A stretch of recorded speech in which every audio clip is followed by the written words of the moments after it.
สวยอยู่นี่สวยจริงๆนะน้ำตกอะไรนะดาราน้ำตกดาราที่ผ่านมาสักครู่นี้นะคะค่ะพวกยีมอสกับใบเฟิร์นค่ะมีสองเส้นนะนี่เห็นไหม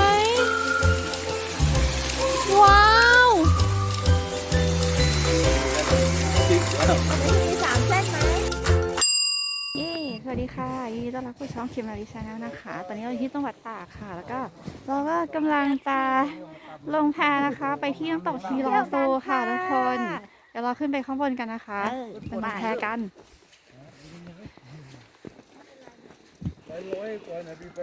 ก็คือเรือยางนะคะคือแพยางที่เราจะต้องนั่งนะคะนั่งล่องแพไปนะคะใช้เวลาประมาณ2 ชั่วโมงค่ะแล้วเดี๋ยวพอถึงท่าน้ำนะคะ เราก็จะขึ้นจากแพยางแล้วก็ขึ้นมาทานข้าวแล้วหลังจากนั้นเราก็ต้องนั่งรถต่อขึ้นไปอีกนะคะแล้วเราวิ่งรถขึ้นไปข้างบนมันมีที่ไหนให้เข้าบ้างปะไม่เป็นไรพี่ไปอันตรายเดี๋ยวโอเคขึ้นมาได้ขึ้นข้างหน้านี่ไปขึ้นข้างหน้าเดี๋ยวพาไปเข้าก่อนตางจะเข้าหรือเปล่ามันเล็กจะเข้าบ้างเดี๋ยวเขาไปแวะมาเข้าเร็วๆมาลงเรือกันต้องจับดีๆนะพี่ไม่ใช่คนธรรมดานะพี่เป็นหมูนะเอาโอ้ยชีโดดป่ะนี่ลงมาแล้วข้างหน้าอันนั้นคือข้างหน้าใช่ไหมคะลงเรือเป็นเรือเครงเลยโครงเครงเราจะต้องมานั่งข้างหน้า1 คนนะฮะข้างหลังอีก2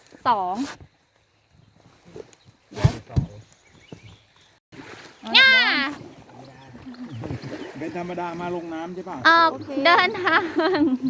เอาค่ะเราไปเที่ยวกันไปหาน้ำตกไก่ลุง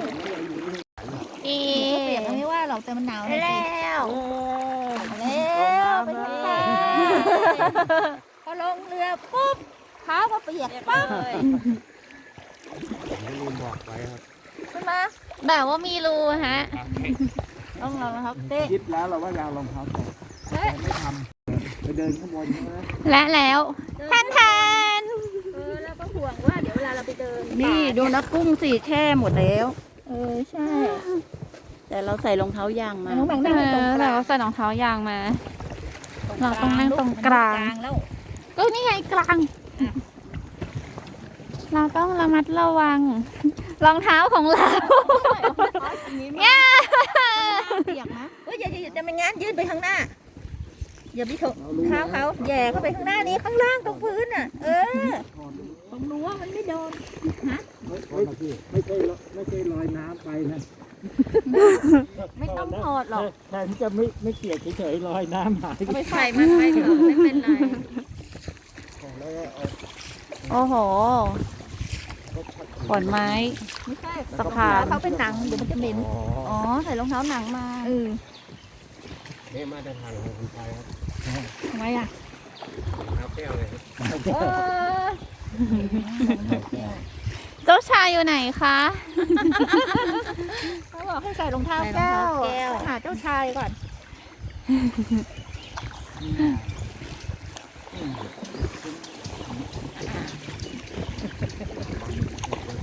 โอ้ป่าอุดมสมบูรณ์อยู่เหมือนกันนะเย็นเชียวใช่ตอนนี้อากาศเย็นมากๆแต่ก็บอกว่าเดี๋ยวสายก็จะร้อนใช่ไหมร้อนเอาแล้วไงเอาแล้วไงไม่เป็นไรเราก็ใส่กันแดดเอาเชือกผูกโทรศัพท์ไปด้วยพ่อลูกไม่เป็นไรกลับจากนี้ไปเราไปหาโกโปรดีกว่าอ้าวจำฮึดโอ้โหพร้อมเทสกันน้ำแน่นอนค่ะ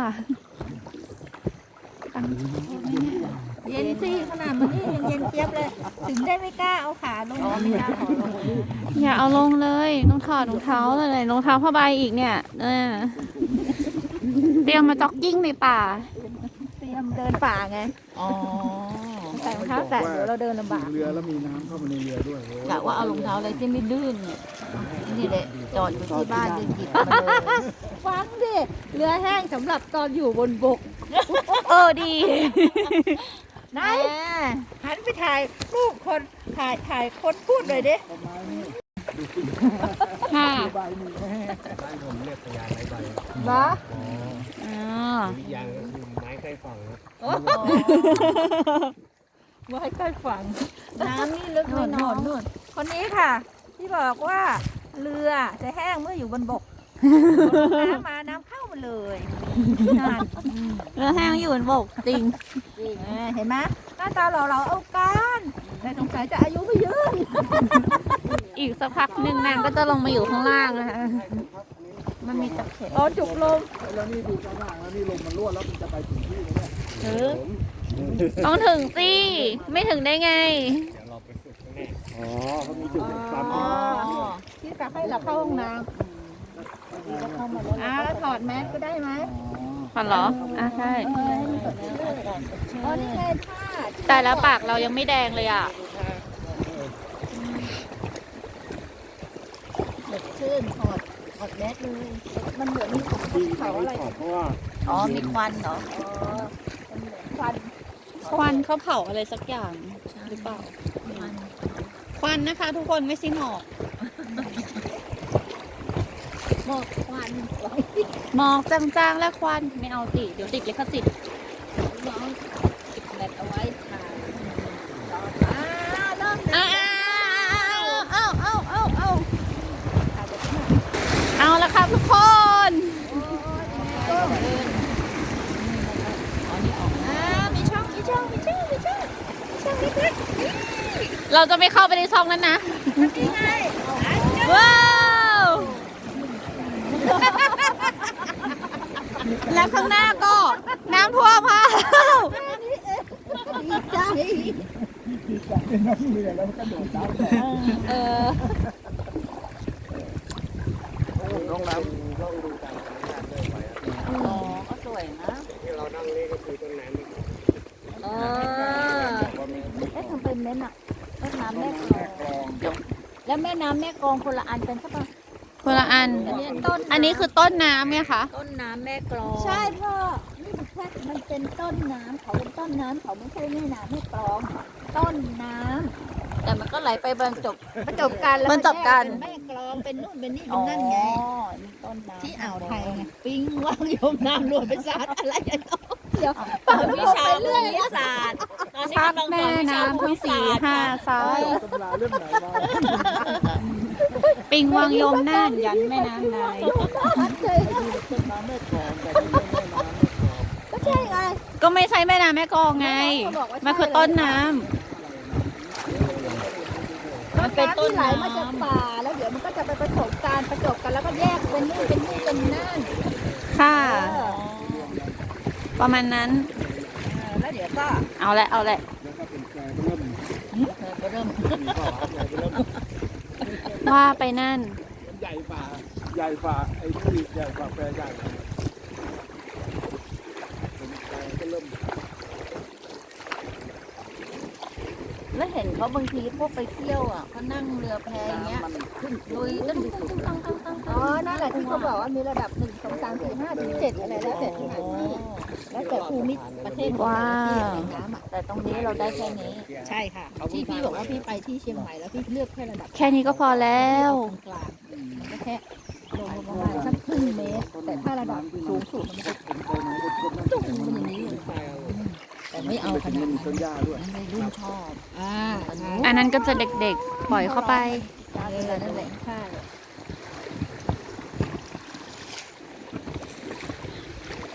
แต่เราไม่ได้ถึงขนาดนั้นไม่ได้2 ชั่วโมงจนกี่กิโลเลยอุ้ยนก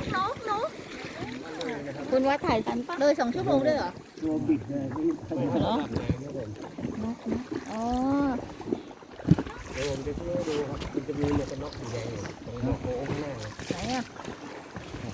หัวโค้งข้างหน้า หมวกกันน็อกสีแดงนี่อะไรอ่ะก็เอ้ยเตรียมตั้งภาพ ม มาแล้วเหรอลุงมายัง นี่จริงๆก็มีคนโดดลงไปถ่ายรูปแล้วก็ นี่เดี๋ยวเราก็ ใครจะเสียสละ ไปดูน้ำตกสายรุ้ง ไว้ข้าวมาจะทำไว้นั่นน่ะ ไหนอ่ะ นี่นะเป็นอย่างนี้ เล็กมองไม่เห็นแล้วล่ะมันหันไม่ได้อ่ะเสื้อมันค้ำอ่ะมันค้ำคอก็ว่าเสื้อมันค้ำคอ ถ้าเจอตัวใหญ่กว่านี้จะค้ำตัวใหญ่เลยครับ ว่าจริงเหรอแสดงว่าน้องเขาเลือกที่ดีแล้วให้เราบอกขอตัวใหญ่เพราะพี่ตัวอ้วน เห็นไหมครับขวามือเรา ขวามือเราหมวกกันน็อก แดง อ๋อ แม่ ไหนวะ ไหนวะมันมาอยู่ตรงนั้นได้ไงอ่ะ ต้นไม้กันเลย ทำไมต้องมาอยู่ตรงนี้อ่ะ เฮ้ยมีเด็กเอาไปแขวนหรือเปล่า เขามาติดไว้เฉย โถ ไปถึงนู่นเลย ๆคิดว่าน้ำขึ้นไปถึงนู่น ใช่ครับ อ๋อน้ำขึ้นไปถึงนู่นเลยเหรอ ขึ้นไปถึงหมวกกันน็อกนั่นน่ะ โอ้สูงมากนะน้องอย่าหลอกนะ ไม่หรอกครับ หลอก อย่าหลอกสิดูเสื้อ อย่างลื่น ต้นอย่างลื่นผู้ใหญ่พูดว่ะโอ้โหเดี๋ยวต้องขอถ่ายภาพคู่หน่อยนะน้อง แหมถ่ายเลยเดี๋ยวเอาขึ้นปก เดี๋ยวขึ้นปกเลยโอ้โหสุดยอดแล้วว่าคนนี้นี่แหละเรือจะแห้งที่อยู่บนบก จะแห้งไม่อยู่บนบก เรือเปียกน้องหันนะ แหมแม่เจ้า ติต่างก็นี่ไงเห็นไหมล่ะน้อ ทาง ง เห็น โน้ ไหม นเป็นถ้ำผาโบดนะคะนั่นน่ะถ้ำผา ห โบ น้า ด นี่น่าสนใจเห็นไหมล่ะนี่สั่งว่าเราลอดถ้ จ้า ำสวยนะเนี่ยพายเอ้ยอย่าเข้าไปใกล้มันดิอย่าสิอย่าเข้าไปใกล้มันดิ ขอให้พาเราเข้าไปใกล้มันหรอก เนาะสวย เดี๋ยวนะ บรรยากาศเลย ก็อย่างที่เขาพูดนะครับน้ำหยดลงหินต้องการหินก่อน แหม คนเนี่ย ไอ้ยา โอ้โหสงสัยจะหยอดไปหลายคนแล้ว มันต้องไปหยอดให้บ่อยกว่านี้ ตายแล้ว อย่ายอมแพ้ดิสู้เขา ผมกำลังเรียนรู้จากพี่ข้างหลังครับ ที่ว่าจะไปหยอดมันไม่จะหยอดติดหรือเปล่า ลองดูสิคะแล้วคนข้างหน้าเขาจะว่ายังไงก็ไม่รู้นะคะข้างข้างติดเบ็ดที่เกี่ยวเองเกี่ยวตัวเองนะคะนี่แหละอย่างนี้แหละ ว้าว เราไปช่วยกันหน่อยว่าไม่ยุ่งเรื่องแค่อย่างเดียว เห็นไหมเอ๊ะแต่คุณชงกาแฟนี่สิเมื่อกี้บอกอยู่เมื่อวานบอกอยู่คุณชงกาแฟสวยกาแฟอร่อยแน่นอน ไปบ่อยที่ร้านนี้ แต่เราจะไปร้านประจำอยู่ด้วยนะ มันก็ต้องมีร้านประจำบ้างแหละ คนเรา ต้องไปด้วยกันบ่อยอ๋อตรงเนี้ยเหรอคะ อ๋อ มาหมายถึงรายนี่เนี่ย ใช่ไหม ไม่ต้องมาช่วงนี้ครับเขาจะเป็น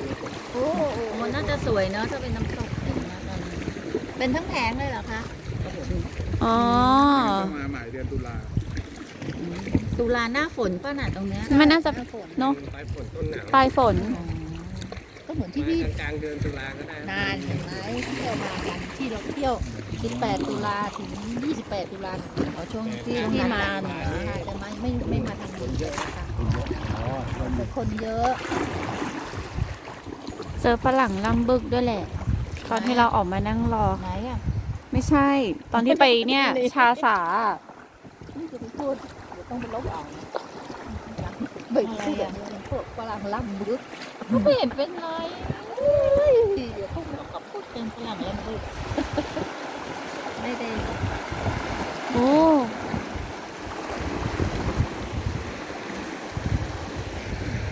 วันนี้นะจะมีกล้วยเลย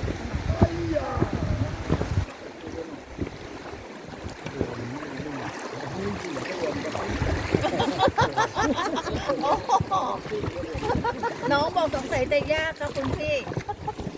เดินนิ่งๆอย่าให้มันกระเพื่อม เก่งแล้วนั่งตรงตัวใครตัวเนี้เราไม่ได้ เขามืออาชีพเราไม่ได้หรอก นี่พี่วาดบ้านอยู่แถวที่มีน้ำเยอะๆใช่ไหม บางกลวยอะไรที่ใช่ไหมเขาพายได้เรือเป็นสิพายได้พี่ไปช่วยเขาพายหน่อยได้ไหม มันจะไปทางไหนล่ะอย่างนั้น อั เนี่ น ย นี้มันไม่ชินทางอันนั้นมันคลองนะนั่นมันคลองเล็กๆคลองมันจะน้ำไม่ไหลเลยใช่ จะไปถึงน้ำตกไหมล่ะคะอย่างนั้นน่ะ ทานวัดก็ได้เดี๋ยวดูอีกทีตอนโอ้ยตายแล้ว ไม่ทันครับผมงานด้วย หายยังสวยอยู่ นี่ สวยจริงๆนะ น้ำตกอะไรนะ ดาราน้ำตก น้ำตกดารา เข้ามาถึงเนี่ย ที่ผ่านมาสักครู่นี้นะคะ กับใบเฟิร์นอ๋อ ค่ะพวกมีมอสกับใบเฟิร์นค่ะ เราตั้งตัวเราอะไรวะเขาเรียกว่าตั้งหลังไม่ทันต้องตั้งสติดีๆต้องตั้งสติดีๆคุยคนเนี้ย นี่ เอาละเดี๋ยวเข้าหน้าละโดนแน่เลยอุ้ยข้างหน้านั่นก็สวยคุณสมชายไทยเห็นไหมอ่ะ มีเวลา2 ชั่วโมง ข้างหน้าเราเรียกว่าทีรอจอมองขึ้นไปข้างบนครับมันจะเป็นเหมือนสายฝนก็ชื่อของเขาก็แปลว่าสายฝนอยู่ดีครับ ทีรอเลยนะคะ ทีรอจอ ที่เราเจาะ สวยนะเฮ้ยน้องข้างหน้ากรุณาก้มศีรษะลงหน่อยขอถ่ายเอาเร็วเร็วเร็วเร็วเร็ว ถ่ายแล้ว น้องก็เอาเท้ามาข้างหลังน้องแล้วน้องก็นอนคว่ำ ได้แล้วจ้ะ แอนตรงนี้มีน้ำตก แล้วก็พายไปเรื่อยๆแต่เกี่ยวเอ้ยนี่สวยจริงนะ ถ้าเป็นเดือนตุลาเขาจะตกเป็นม่านฝน โอ้โห นิดนึง ก็มาตุลาน่าจะสวยกว่านี้เนาะ ครับผม ก็คือแหละน้ำตกไหลมีน้ำอ่ะเห็นไหมเออใช่ที่เราดูในนั้นเข้ามาเดินตุลาแต่น้ำแต่น้ำตรงนี้จะขุ่นน้ำแรงใช่ไหมน้ำข้างล่างจะขุ่นเหรอใช่แล้วก็ ใช่ผม ไอ้พวกเนี้ยมันจะไหลลงมาเฮ้ยมาใหม่เว้ย เอาแล้ว นี่ไปแล้วใกล้ๆเนี่ย มองย้อนขึ้นไปนะ เดี๋ยวเราจะนั่งมาใหม่ โอ้สุดยอด ชวนมาก็ไม่ไปหรอกอันตรายกลัวไปไหนก็กลัวไปไหนมันก็กลัว กลัวจริงอะเนาะเอาเข้าจริงเดี๋ยวมาใหม่ ชวนมันไป จ้ะ เจอที่ไหนเขาเดี๋ยวมาใหม่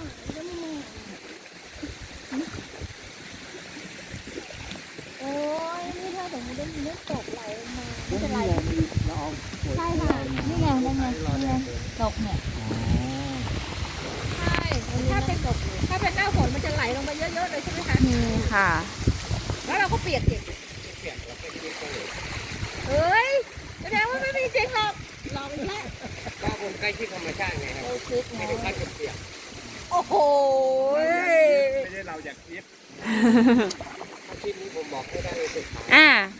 เพื่อนมาค่ะข้างหน้า ข้างหน้ามีเพื่อนมาแล้ว มีเพื่อนมาค่ะ เขาก่อนถ่ายใส่ด้วยกัน ตรงนี้เหรอ อ๋อ ตรงนี้เขาคอยถ่ายสายลุงกัน ข้างบนข้างบนเรื่อง น้ำตกสายลุงนะคะแถวๆนี้ข้างหน้ามีเพื่อนเรา2 ลอ้าว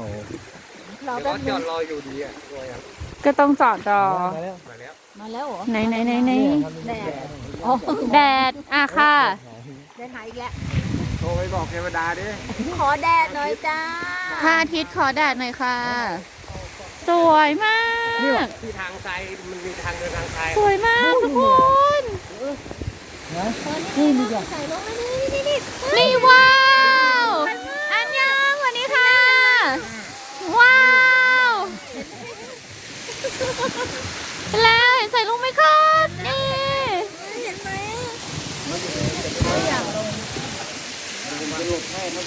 อ้าวทุกคน ขึ้นไปไม่ขึ้นสิป้าแบบนั้นได้เห็นไหม ไม่ละค่ะ เหรองั้นเราก็จะมาอยู่ตรงนี้ ขอเราอยู่ตรงนี้ได้ไหม ได้เราถึงน้ำตกสายลุงแล้วนะคะ ทุกคนเมื่อสักครู่นี้เห็นกันไหมเอ่ยเพราะว่าตอนนี้แดดถูกแล้วนะคะ เราต้องรอให้แดดส่องมา ก็เลย รอบหนึ่งนะคะ มันถึงจะสะท้อนแสงมาทางนี้ นี่ค่ะรอบ เมื่อกี้เห็นตรงนี้เลยเห็นตรงนี้ โอ้ไม่ ๆ ใส่ นี่ เล นะ ย คะทุกคนนี่สวยมาก สวยเมื่อกี้เห็นไหนอะสายลุงหายไปแล้ว มาแล้วแล้วติดไฟแล้วเห็นไหมกลาง แล้วนี่ก็มีมอง ๆยังไงมาแล้วนั่นเห็นไหมปากถ่ายทันไหม นี่เห็นไหมแล้วนี่สวยค่ะทุกคนสวย พ่อ มาก ถอดรองเท้าแล้วพ่อเดินออกไปที่ สวย โอ้ยสวยจริงๆมันกุ้งยุคหลัง เห็นไหมคะทุกคน อันนี้ชัดมาก สวยมากค่ะ สวยมากเลย สวยมากเลยค่ะ เขาสะท้อนแสงกับอะไรอ่ะ กับน่าจะเป็นแสงแดดกับกับพวกน้ำที่กระทบแล้วก็กระทบกับน้ำอ่ะก็คือมีแสงมีน้ำแล้วก็ไอ้พวกที่แบบสีเขียวอะไรข้างหลังพวกมอสพวกอะไรที่รู้ป่ะสวยมาก อย่าทิ้งเลยพอจะได้ เป็นหัวร้านเหม่งของเราไปด้วย เดี๋ยวไม่เป็นไร สวยมากเลยค่ะหนีบอยู่ฮะล็อกอย่างดี ให้ชัดอีกหน่อย สุดยอดเลย โอเคคุณชายหันมาเร็วๆจ้าเอ๋ปังหันมาอุ้ยชัดมากเลยอ่ะ นี่โค โอ้โหไปเลยเยอะ สวยมากเลยครับโอ้ยไม่ต้องสองเส้นไหม มีสองเส้นแล้วมีสองเส้น ไม่ต้องสองเส้นเนี่ยเมา สองเส้นแล้ว มีสองเส้น เดี๋ยวจะขึ้น3เพราะมันข้างหลัง3 2เส้นนั่นน่ะน้องพุ่ง2เส้นแล้ว มีสองเส้นนะนี่เห็นไหมว้าว ติ๊กแล้ว เดี๋ยวจะมี3เส้นไหม ได้แค่สองโอ้โหไม่ ว้า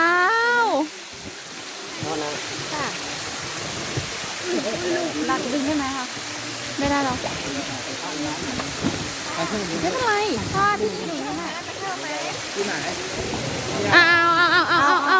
เราไปเข้าตรงไหนกัน เข้าตรงไหนห้องน้ เข้าค่ะค่ะห้องน้ำธรรมชาติไม่เอา ำพี่คะยิ้มหน่อย อิ่มหน่อยค่ะ เราช่วยกันสร้างค่ะ ว้า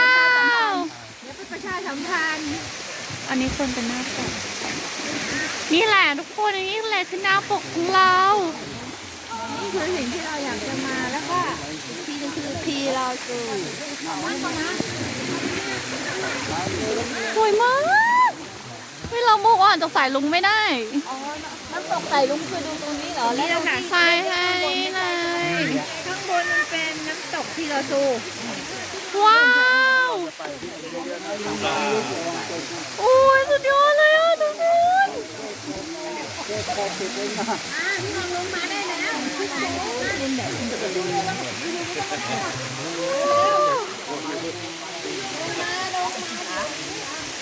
เราไปกันชานถ่ายรูปตรงนั้นน้ำตกลงนั้นไอ้แบงค์ยาวเป็นน้ำตก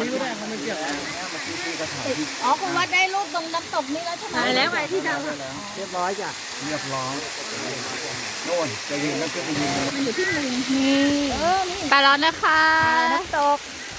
นี่ตลอดทั้งทางเลยสวยงามมากเลยโอ้ยเดือนตุลาเราจะมาอีกไหมเนี่ย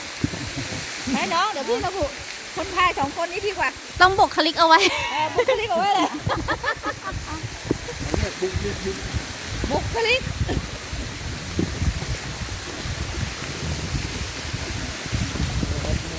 แล้วไปกันต่อจ้า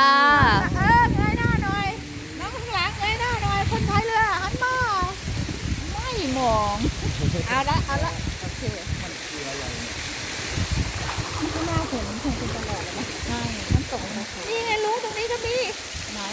ไหนวะทำไมไม่เห็นนี่ไงหน่อยๆลางๆเลื่อนๆลาง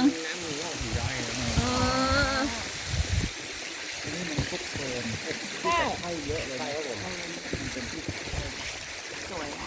สวยนะ ธรรมชาติดีโอ้ยดูสิ นี่นะคุยเห็นคลิปใช่ไหม ใช่ทีหลังพี่ชนไปไหนต้องรี ร้ บ อน ไป หลับ นะ อาทิตย์นึง โอ้ยเรื่องพี่กับพดกลัวที่สุดแล้วเรื่องน้ำเนี่ยแต่พี่มาได้เพราะว่าพี่เคยเราจะก้าวขึ้นแพยางเราจะขึ้นไม่ไหวไหวไหมคุณวัดต้องดันตูดเราด้วยนะเดี๋ยวเราลงไม่ไหวเราก็กังวลนี่มันเป็นยังไง เดี๋ยวนี้เลิกกังวลเนี่ยตอนขึ้น ตอนขึ้นเนี่ย